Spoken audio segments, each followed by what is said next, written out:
Hello, welcome into another episode of our weekly Broncos Europe podcast. We're here every Thursday evening, 7 o'clock, roughly 7:30 around that time. And I'm joined once again by my ever reliable co-host, Mr. Kieran Morley. How's your week been, Kieran? Good one, Mark. Yeah, busy, mate, but we're back round to another Thursday and ready to talk some football. So let's dive into it, eh? Yeah, I know it's my favourite time of the week.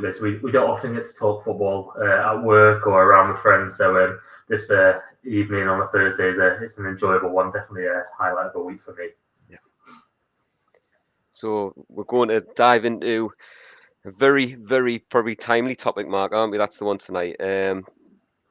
One that we'll probably see pan out and play out over the next couple of months, reality, through training Yeah, camp, maybe it's just before and such. But yeah, we need to discuss contract extensions and what may come.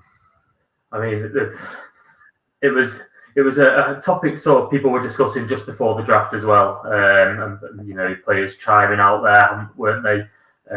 Wanting extensions, they were getting a bit maybe a little bit too open on social medias with a certain someone that we'll talk about later, who was in no uncertain terms asking for a raise pretty much and an extension there. But we always knew that it would come after the draft, after free agency. That's how the Broncos work. That's how George Payton works. And I'm sure that news will sort of filter through over the next couple of weeks, maybe months, before training camp, during training camp, about possible extensions to some of our key players that we're looking to lock down. And there's probably five that I think we'll talk about tonight. We'll quickly go through them.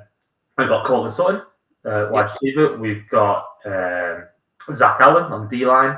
Nick Benito, the outside linebacker, John Franklin Myers, and probably Malcolm Roach as well. We'll sneak him in there. Five key contributors on the Broncos roster at the moment. So yeah, I'll let you choose where you want to go first, and maybe open the discussion as well. Yeah, there's the three big ones I think, Mark, that we were going to discuss. The probably the ones that Broncos country are discussing more openly at the moment are the Sutton Allen Benito mix. But like you say, I think that the other two you've mentioned are, going at this season when we're in potentially a competitive window for playoff football and beyond. I think JFM and Malcolm Roach should be in that conversation as well. But I think we'll start with that one skill position that we've got on the offensive side of the ball, with Cortland Sutton. I think Yeah, it's a big one, and probably had a lot of chat. It was probably the one that had most chat pre-draft, I think, wasn't it? It was the one where there was talks of a deal, and then I think it slowed down as heading into the draft, and both parties seemed to be happy with the fact it was going to maybe get sorted not long after. We're probably in that window now where we could be starting to see something unravel on that one, I think, but or not. So depending on how it goes. Um, yeah, it does seem that every year we're sort of talking about a sort of extension, or yeah, maybe a little bit of bonuses going in there. But where do you stand straight away on this? If you had to, you had a gun against your head right now, and you say they get your captor, shall we say, goes, are you giving Cortland Sutton an extension? Yes or no? Decide right now. Where are you going? does that captor tell me how much the extension is? Because I think that's a factor. It's not the biggest factor. I mean, for me, I think the answer is yes. I think he's been a Yeah, great servant through poor offensive football and hasn't had a great, a fair stab at it as an NFL receiver. He got a competent quarterback last year for the first time in a while and put the numbers up. He had an instant connection with Bo Nix. We know he's one of those leaders now on that offensive side of the ball. He's going to be great in that locker room where, and in that wide receiver room, Mark, as well, where it's a very young, very inexperienced room. And that's the kind of thing, especially when we are talking about another playoff run and we're looking to tie up the AFC West, we're looking to be AFC champs. That's the kind of discussions we're in. And I think in order for that to happen for me, you need somebody of that experience and that caliber in that room and guiding those young players through it. So yes, the gun to the head, the answer is yes for me, but I do think, we have got the numbers to look at, and it depends what that deal is, I suppose, as to whether it gets done. Because I think that wide receiver is potentially one of those positions that there is a little bit more market there. There's a little bit more, available should we want to go and pursue it or rely on the young lads we've got and pick that through. So, but would be a big miss if we didn't get the job done and get him signed, I think. Yeah, I think you're bang on. The thing that stands out for me mostly with Cortland Sutton is he's gone through, ever since he's been drafted, he's had subpar quarterback play, hasn't he? So Yeah, he's been shafted really over his years there. And he's now finally got a quarterback that we all think is going to be the future. We all think Bo Nix is the one, and rightly so, by the way. And he's just got that connection with him that we've been looking for him for ages. He's Mr. Reliable. He brings down those big, long, deep passes. He brings in the shallow concepts as well. He's got reliable hands. He makes those big plays when we need it. But most of all, he's that leadership that we haven't got on that offensive side. I mean, you've got Garrett Bowles, probably the biggest leader on that offense, and then Cortland Sutton is right there with him. He seems to be like to me like he is Mr. Bronco on that offense. Yeah. Which I've seen floated around on the socials this week.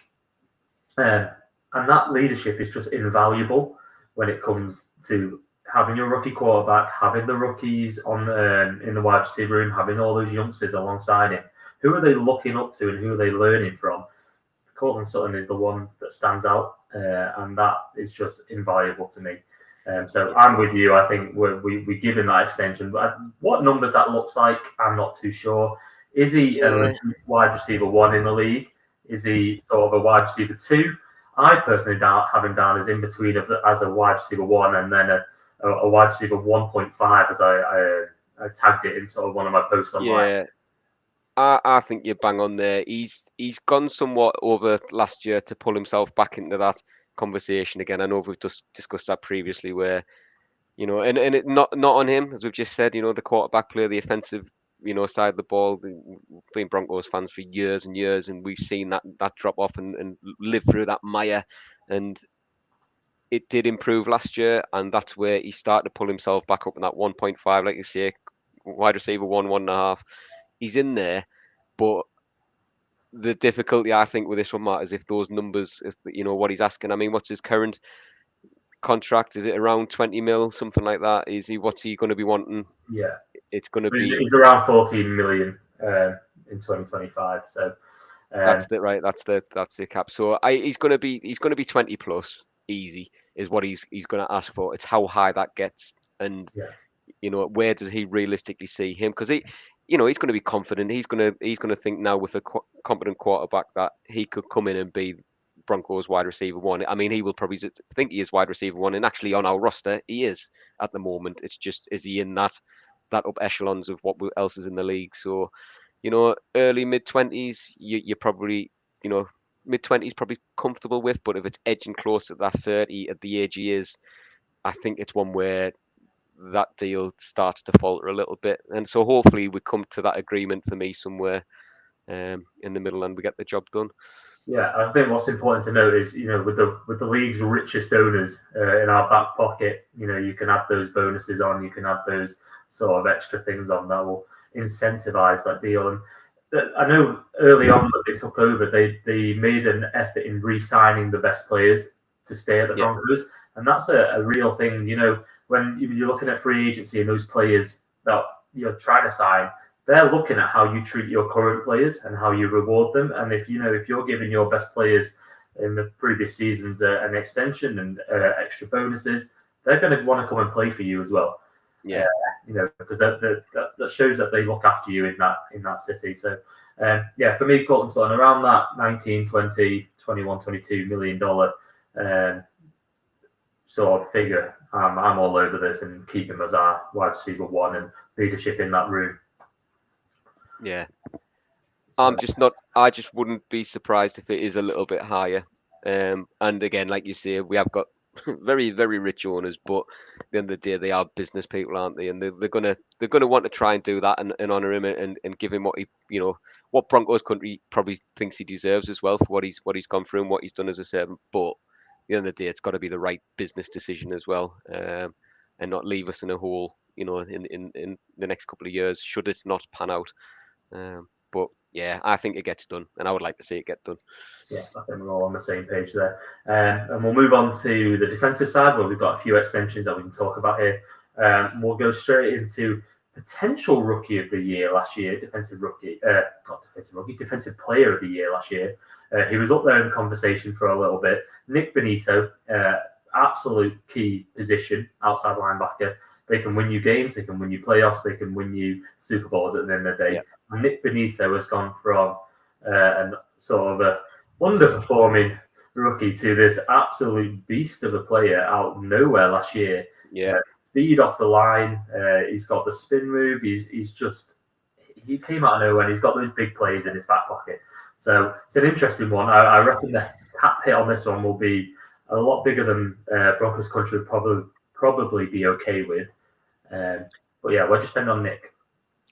I think you've nailed it with what it is, though, Mark, in terms of it might be more than what people want to see, but I think that's what we're going to have to pay if the coaching staff believes that improvement, because like you say, is rookie year underwhelming, but last year it showed some good growth, and then again he's progressed again. So if we truly believe that's going to continue going, why wouldn't you lock him down now and that longer term deal, get in under before he's demanding top linebacker, outside linebacker rates, because at the moment there'll be some on higher contracts, there'll be some on 30 million, some of those players, those Bosses, those Garretts, players like that. The moment Benito won't be demanding that, but in a few years, could he be in that conversation if he continues this progression? So I'd expect it to be, quite a sizable 20 plus one again. I think that's the bit where, but I believe that's the investment we need, because like you say, it can win you games, and without that pressure, it's, again, we've seen that in the last few years when we lost Von Miller and irreplaceable in some respects, but I think what he's shown in the last couple of years, this is a deal that I think it's, again, don't want to say it's a no-brainer, because these things they can unravel around you, and it's what we picked up in the draft. Are they confident there's anything there? I don't think so. I think we tie him down long term. I think he's shown last year. Him and Jonathan Cooper on each side at the moment is a duo that, with the age they are, could be threatening for a long time if we get it tied down. So yeah, I'd be very happy if this one gets done, and I wouldn't mind splashing a bit of cash to see it happen either, Mark, I think. Yeah, I think this one's top of my list of extensions to get done. I think you give him what he wants. He's going to ask for 20 plus. I think he's come out and reports have come out and said that's what he's looking for.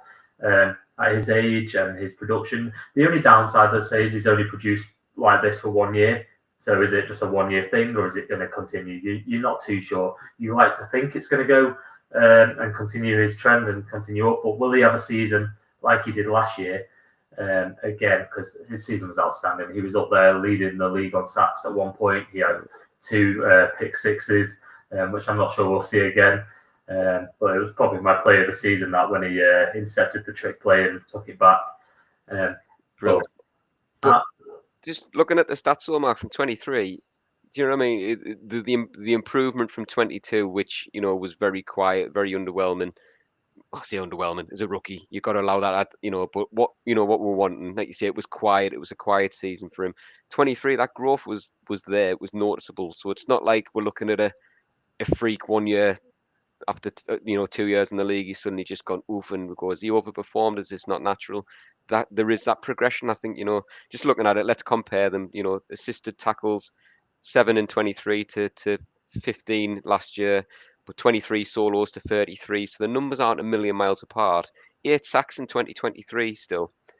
You know what I mean? So I know I put massive numbers, 13.5. And again, we'll come on to the next person who I think has helped with that this year is Zach Allen being on that side. And we've talked about that before as well. But big numbers, and hopefully there is progression there that continues. So it is a risk. It is a gamble. It's a little bit unproven. It's a small window, isn't it? It's a small sample size, but I think you've got to take that risk and reward those players who are producing your team. He's going to be a firm fan favourite for a long time if they do lock him down. And dare say you could have your Von Miller and DeMarcus Ware already on the roster in Cooper and Benito. So I'm all on the team here to lock him down long term and get him producing in Denver for a long time to come. Yeah, agreed. So we'll move on, like you said, to Zach Allen, probably the best performer on that defense last year. I know you've got the defensive player of the year back there in Pat Satan. But in those big splash plays, Zach Allen he was an absolute monster, wasn't he? He was providing pressure left, right, and centre on those quarterbacks in no time, making that defensive line an absolute juggernaut. And I think a lot of Broncos country want him to be locked down pretty soon. So on this one. I think, and this is the one. I think if we are in the window that a lot of people believe we're in, then this is the one you're locking down for me. Mark, it's what he brings, like you say, at that D line on a whole, and like you say, I think he's let Nick Bonito flourish on that side as well to some degree because of the pressure he brings. It's making openings.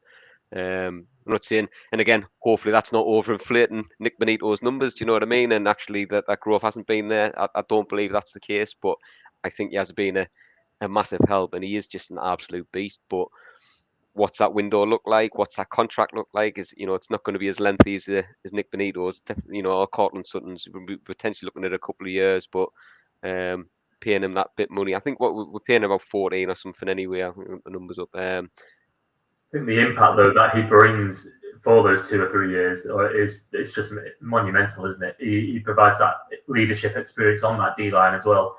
And we mentor the likes of Benito and Cooper and Dondre Tillman next to him, and then the new rookies are brought in Kay Robinson and Savion Jones. So yeah, he's an important guy to have, and if he's going to produce the numbers and have the importance like he did last year, this one is probably number 2 on my list. So you got Nick Bonito that I want to extend at number 1, Zach Allen number 2, and then Cortland Sutton at 3. But I want to get all 3 guys done. Whether we have the cap room to do that and the maneuverability to do that, I don't know how it works fully. It's a complicated system. Dark arts, isn't it? The movement of the money and such. And like you say, there is no cap room. It's not really a magic number. It's just there to provide something. But people seem to get around it, and there are ways around it, and you can sort of move things further down the years. But I trust the Broncos guys to get it done. If they want to bring them all 3 back, then they're going to do it, and they will figure out a way of doing that. Yeah. And I think they do. I think they're the 3, and I know that's the easy answer because we're not having to make a difficult decision there and say we're not taking one of them. That's the one that has to bite the dust. I think we're probably both in agreement that the one who's most at risk is potentially Cortland Sutton for us too, but also the one that we've probably got bigger nostalgic and feelings for as a player because we know what he's gone through and such and what he's done. So probably the one that you kind of want to see most done for the wrong reasons in terms of football and progression. We want him there because he's a Bronco and we want to keep him a Bronco and reward his service. But the other 2 were probably the best sense footballing moves, which it's a difficult situation. But hopefully, like you say, they get all 3 done. And we've got that, that brief window where you've got some great experience and cheaper youth tied down. So, like I say, I think Nick Bonito just goes up and up in price if he continues. So. I mean, half of this will come into play as well. We're going to discuss next week on next week's pod. So are the Broncos in that Super Bowl window now? So this will sort of lead into that as well. Whether you sign these players to bigger deals or do you lean into the youth and continue that? Because I know that's what they were doing last year. They were going on the youth, but we're probably a little bit ahead of where we thought we'd be. So, which has brought these contract extensions probably a little bit further forward in importance. And so does Cortland Sutton figure in the Super Bowl window? Or because if we're not in that Super Bowl window, they probably would move on from him. They don't need to pay him his money. But if we are in that Super Bowl window, which we'll discuss next week, it makes sense to bring him back. And what number that sort of comes in at is a mystery to me. I mean, we crumbled under pressure in the Broncos draft room when we put ourselves as GMs there. I'm sure I'd crumble doing contract extensions as well. I'd just give them what they want, and then I'd run out of money. But it's going to be a tough decision for the people in charge. But I fully believe they'll get who they want done, and they will make the big decisions on who they want to let go. We've got 2 more to discuss here, both on the defensive line. One. The next one we'll discuss, John Franklin Myers. Obviously, we brought him in via trade from the Jets last year on draft day. It was a fantastic piece of business by George Payton. No one saw it coming, I don't think. No. But I know he has been out on the social media before the draft, putting some cryptic tweets out there. all about paying your best players, paying them what they deserve, making sure they're rewarded. So it's he's probably the one that I think we do need, but then he's probably the one that I see not doing at the same time, if that makes sense. Yeah. No, I think you're right. And again, this is the, we're looking at this window again, and we'll talk about it all. That room, that line itself, Mark, I don't think the worry was, we've discussed it before, when we were addressing the D line and such in previous podcasts, that the worry is that the 3 contracts that are all expiring at one time on that, and would we bring in somebody in the draft to nurture through this year whilst we've got the players tied down? And we did. We've brought in a player in Jones. We've still got players on that line like Wazarike and such like that, where when there's not a pressing need to bring all 3 back. I think that's the worry if you are Jonathan Franklin Myers or Malcolm Roach, sort of different positions, ever so slightly there and such. But I tend to agree with you. I think this is the one potentially, if we are exhausting cap space on the 3 we've already discussed, then potentially that's the one that doesn't get done, because he's the next most expensive, isn't he? When you're looking at these 2 deals there. I think the importance of him on defense last year was underrated. He made a massive impact on defense and just brought that energy a little bit. He helped Zach Allen make those big plays. He helped the outside linebackers make the big plays. He got a number of sacks himself. It's just unfortunate of his age, and we drafted well in those positions. So I think, unfortunately for him, I think we let him go. I don't see him coming back after this year. But we get this year done, and he has another big impact. He could get a payday elsewhere, and I think he'd be over the moon with that. And we'd move on to get our rookies in there, and and Savion Jones and in Robinson. So I think it'll be a one more year, and we'll say to John Franklin Myers. Sadly, I know he performs quite well, but I feel he will be leaving. Which moves us on to Malcolm Roach. Again, I've stated before in previous pods that he was my favourite free agent signing last year. He brought that energy that we didn't have on that defence before, and he makes those big plays. He's a big Sean Payton guy. He's probably our only not nose tackle. I don't put him as a nose tackle really, but he's the only player in that sort of middle of the line that can play there at that level. And he was a fantastic run stuffer last year. I know we got a number of sacks as well. But do you see us bringing him back on a sort of a couple of year deal? Yeah, I think this one's probably a little bit more team friendly, isn't it? I don't think you see, you cannot argue with the impact, Mark, and the that with the 3 at the front was Zach Allen, Jones, and Franklin Myers.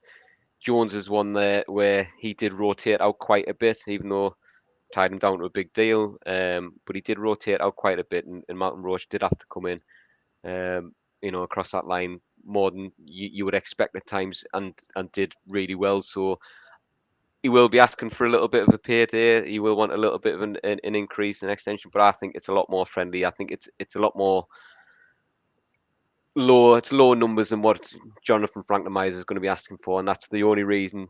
Ideal world for me, I would take all 5 in an instant. That's where I'm at with this, because I think that gives us the best chance to develop what we've brought in, and in this year or next year have a good stab at things. But I think, one of them, the 5's not going to make it, but Malcolm Roach, I think we bring in personally. Yeah, you said it there. I think football's a business at the end of the day. It's not an entertainment sport. Well, you've got to entertain the fans to get them in, but football is a business. It's got big money involved. And somehow I don't think all 5 managed to get back just because of the numbers in the cap room. But Malcolm Roach, I'd love to bring him back, try and get a team-friendly deal done. Like I say, Sean Payton's a big fan of him. He brought him over from New Orleans with him. And I know he's a big presence in the locker room. I know a lot of the younger players look up to him. So I think, like we said with Coleman Sutton, he's sort of invaluable in that sort of aspect as well. I'd be quite happy to bring him back. So we're saying we're bringing, as a joint consensus, we're bringing 4 of the 5 back. We're Coleman Sutton, Zach Allen, Nick Benito, and Malcolm Roach, and we're unfortunately letting John Franklin Myers walk after his deal obviously expires. And we'll see how that gets us. What numbers that comes in at, I don't know how that fully works. Yeah. But hopefully we can get some team-friendly deals, get some incentives in there, let them earn some of that extra money in reasonable incentives and manageable sort of targets over the year. And we'll see where that leaves us.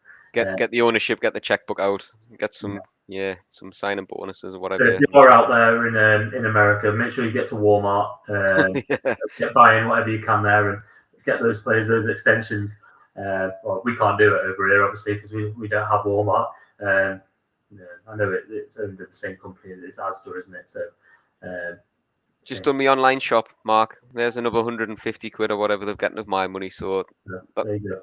Jonathan Franklin Myers, he's got a chance, and he's got a chance. Yeah, we'll make sure that you are on his jersey number or something like that. Thanks to Kieran Morley for paying my wage here. But yeah, it's been a quick chat today about contract extensions. I know we're short of time today, but we definitely wanted to get a pod out for you all to enjoy. Well, hopefully enjoy. I know sometimes listening to our sort of monotone voices on the first evening isn't what you want, but we do value you joining us on a weekly basis. And as I say, we're trying to grow this presence online and grow the community of Broncos fans around Europe, which we are doing. If you do want to join us in a little bit more detail, we do have a WhatsApp group which is linked on our social media. We have around 45, 50 guys on there, chatting Broncos daily. It doesn't stop buzzing all day, does it? I know I have to turn my phone on mute while I'm at work because it's absolute chaos. But we've got a great team in there, and we're trying to grow that through sort of social media as well. So if you like, join us, we'll put that out on social media again so you can see us. We do have the Facebook group, of course. We are on Twitter. So if you just search Broncos EUR, you will find us there. Big news is we've got a website coming. We're about, I'd say, 80% complete on that. I'm just finishing that off. I've dusted my old website design skills off via a website called Pixo. I don't know if you remember that. No, we're not using Pixo. We're using a proper website. So you see that we'll have all the London information on all 3 of our London events that we're hopefully hosting, 2 or 3, something like that. It'll have the links to all our socials, have the written content that I know Kieran's working hard on, or will be soon one day. Yeah, it looks shifty there. And it'll have our podcast on as well, and a little bit about the team. So I'm working hard on that. And like I say, we'll have more information about the London game events coming very, very soon. So please stay tuned and give us a follow, and we will see you for another one next week.